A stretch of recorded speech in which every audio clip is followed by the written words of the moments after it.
käes on teisipäev ja eeloleval nädalavahetusel leiab siinsamas Unibet Arenal aset 22 korda juba Tallinn International Horse Show, Eesti suurim ja võimsaim võistlus, kus siis hobused ja nende seljas olevad ratsanikud saavad teineteist proovile panna ja meie oleme siin ja mitte ühtegi hobust ei ole. Kus on hobused, mitte keegi ei oska öelda. Nad pidid olema siin, aga hobuseid ei ole kuskil näha. Hobused pole sellepärast kohal, et pole ju areeni veel, kus korralikult ratsutada. No vaata, siin on ju mingisugune suvaline liivaklibu ja areen on mingit jama täis. Tõesti, me oleme mõned päevad enne seda, kui suur võistlus taas kord toimub siin koha peal, nagu te näete, ettevalmistused käivad ja me saame panna ka käed külge, sellepärast et tööd on palju ja ilma meieta toimub see üritus niikuinii, aga me vähemalt saame natukenegi aidata. Sina siis vastutad kõige selle eest, mis peab siin samas siis sellel rajal olema valmis enne seda, kui hobused peale lastakse, eks ole? Jaa, pidime siia liiva tooma, siis see on spetsiaalne liiv. See on täiesti spetsiaalne siis võistlusteks kogutud liiv, jah? See on parim, mis meil Eestis saada on. Okei, see on Pärnu liiv, jah? Pärnu rannast võtsite? Ta on väga sarnane sellele. On küll. Aga tema terakuju ja savi sisaldus peab olema väga täpne, et ta sobiks üldse hobustele. Ja siis on nii, et hobused ei põrutaks ära ennast ja ei oleks libe ja ei oleks ka liiga pehme. Ja ei oleks ka liiga pehme. Aga ma küsin ka niimoodi, et kas mingi pehmustase tehakse selle jaoks, kui ikkagi ratsanikud lasevad siin ikkagi suure hooga, et kui ikkagi on mats ja maaühendused, siis oleks natuke pehmem nagu ka ratsanikul kukkuda või selle peale ei mõelda üldse? Kui sa pärast proovid seda kukkumist, siis sa saad tunda, kas on valus või mitte. Okay, pigem mitte. Aga kelle seljas Robi ratsutama? 1, 2, 3 hüppe. Aga igal juhul. See on selline asi, mida tegelikult mina, kui ma olen paar korda ikka kohal käinud ja vaadanud seda võistlust, ei ole tähele pannud, et selline asi üldse maas on. Või siis ma olen kuidagi mõelnud, et see on midagi muud. See on spetsiaalne ratsaväljaku kangas, mis sisaldab ka spetsiaalseid fiibrisegusid. Kangas hoiab niiskust, fiiber hoiab liiva koos ja et kabjad liiga palju läbi ei vajuks ja ei põrutaks. Nii, ja siia on juba 2000 tonni liiva maha pandud, ma saan aru. Selle te tegite täna hommikul ära. Jah, hommikul kell 6 alustasime.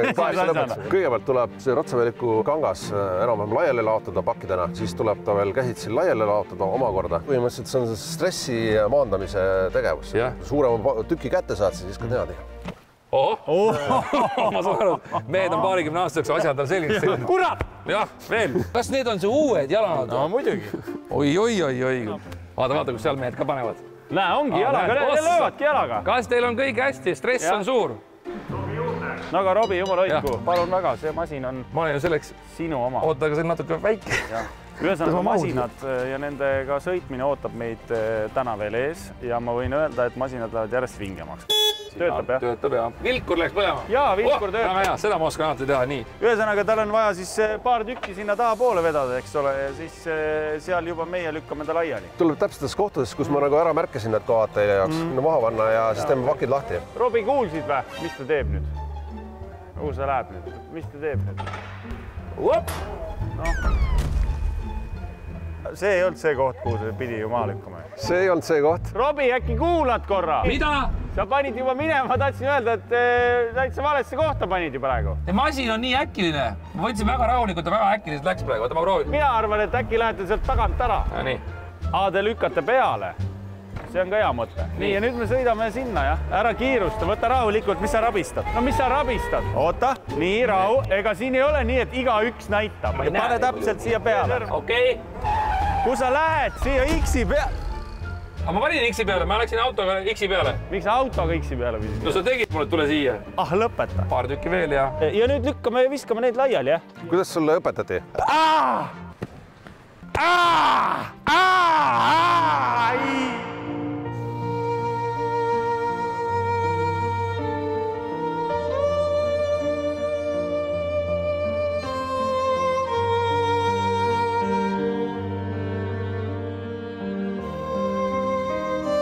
Paneme siia, on ju. Robi, mis sa... Ma tõin sulle juurde, näha oli, et sul oli nii suur stress. Väga tore, kui sa valesse kohta panid. Vabandust. Ma saan oma moodi stressi leevendada. Aba! Kas see sobis, jah? Super. Oota, mis paneks mullu?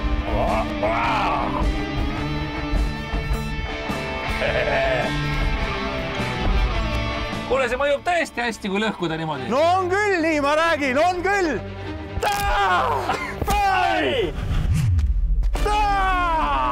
Oleks ma teadnud, ma oleks varem su siia toodnud. On ju hea, mehed? aga igal juhul ma saan aru, et töö ei ole kaugeltki veel valmis, sellepärast et seda materjali tuleb nüüd kuidagi liiva sisse hakata segama. Nüüd on etapp sellega nii kaugele, et me peame seda materjali veel rohkem lahti saama. Ta peab sõitma mööda seda kangast, need suuremad tükid kõik laguneksid laiali. Okei, no võid tulla! No. Tuleb välja, et mitte kõik neljarattalised ei ole Robi sõbrad. Tee siis nii, nagu me rääkisime just. Ma ei kuulnud väga hästi, aga ma siis... Kiiremini!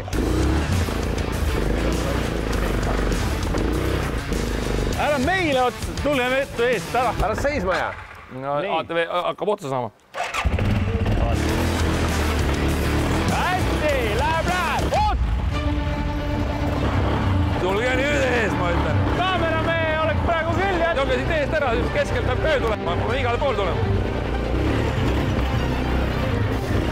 Ees ära! Ma saan aru küll, miks hobuseid siin ei ole. Nagu ise võistaks juba. Järgmine etapp on see, et meil on kangas vähe kuiv siin. Liivaga nagu seoks ennast on vaja seda kasta. Mismoodi teie kastaksite seda? No ütleme niimoodi, et esimese asjana tuli väga halb variant meelde. Nii. Mingi voolikuga. Aga meil on vaja päris mitukümmend kanti. No vot, nii palju ei ole täna. Ämbriga ma loodan, et me seda ei tee, Ülemiste järv on jube kaugel. Harku järv on lähemal. Päris raske on. Ja on küll tõesti raske, jah? Aitad, jah? Ja. Nii. Päris raske. On ja raske. Okei. Väga väsinud, jah? Väga raske oli see voolik. Et siis lasen niimoodi kõrgelt. Ja laiema kaameramees, vabandust. Oi! Kuidagi niimoodi või? Rahulikumalt, see ühtlase kihi peale saavad. Ta ise ju põõsada ka rapsi. Rahulikult. Ühtlase joon. Mina rapsin küll niimoodi. Udu vihma saab ka teha. Päris äge voolik nagu. Näed, Robi, jää täitsa udu. Vabandust. Pui. Niimoodi näkku. Polegi varem juhtunud. Sa ei ütle midagi, on okei kõik või? Ei, see ei ole okei. See ei ole okei või? Ei ole okei. Kuidas peab tegema siis? Niimoodi. Ühtlaselt. Näed. Niimoodi kastad ilusasti nagu muru. Ühele poole ja teisele poole. Ikka teisele poole, sõbrakene. Kas sa tahad ka proovida, Robi või? Ma teen teise poole siis. Sinne poole vist nurka ei saanud. Robi rahulikult teeb. Tegelikult ma saan aru, et üks masin on veel. Ja loomulikult me peame selle ju tihedaks saama, et piisavalt tugevaks. Toome väga suure masina. Väga suure masina. Aga lähme toome ära.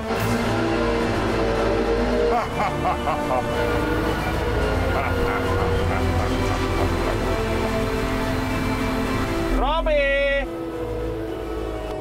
Tule eest ära! Rotto eest ära! Kus sa teerulli said? Seal oli! No igaks juhuks, jah, olen täitsa kaugele kohe. Ma ju sõidan esimest korda. Teerulliga tuleb siis see kõik siia maa sisse. Surutasem materjal. Ma ütlen ausalt, korra hakkas käest ära minema. Tundub üsna ebamõistlik anda Kirisugusele mehele teerulli. Teed õigesti kõik või? No võiks natukene kiiremini, aga üldiselt küll, jah. Meil tulevad juba homme hobused peale siia. Ja mis see järgmine töö on? Etappe vaja pidevalt korrata. Kiht ja. Segamine, rullimine, kastmine, segamine, rullimine, kastmine. 10 korda ikka või? Päeva jooksul kindlasti. Kõik hästi, jah? Kõik peab ühtlane olema. Kohe ratsanikud tulevad ütlema, et mis jama sa mulle kohe kokku keerasid. Kus maalt nad ära tunnevad selle, et kuule, siin on midagi valesti? Hobune hakkab libastuma, hobune muutub ebakindlaks. Ratsanik saab sellest kohe aru ja nad tulevad meile kohe seda ütlema. Mis teete siis? Ütlete, et Putšakov tegi? Just nii. Näeb täitsa hea välja. Ma räägin! Mul oli mure su pärast natukene. Ma ütlen sulle ausalt, ma olin ka mures. Tuleb välja, et teerulliga sõitmine on keerulisem kui tavalise autoga. Ja ütlen ausalt, seda oli näha. Ja kuule ikkagi väga hästi oled ära teinud. Mul on selline tunne, et natukene peab jääma lahti ka, nagu krossi rajal, et siis hobused tulevad, sõidavad kinni. Lisaks jääb ka praegu selline mingi vetrumisvõimalus, mis tähendab seda, et hobused saavad eeloleval reedel, laupäeval ja pühapäeval ületada juba võib-olla, mine tea, 2,5, miks mitte 3,5 meetri kõrguseid takistusi. Igal juhul, head sõbrad, meie töö on tehtud ja armsad hobused ja ratsanikud, areen on teie jaoks eelolevaks nädalavahetuseks, mil toimub taas kord Tallinn International Horse Show valmis. Kõrget lendu. Lähme tähistama. Ei tea, mis selle ülejäänud liiva osaga siin saab. Pealt vaatad. Võib-olla just. No nii, mehed on kadunud. Jumala tänatud, lahti sai. See on päris tööga pihta hakata.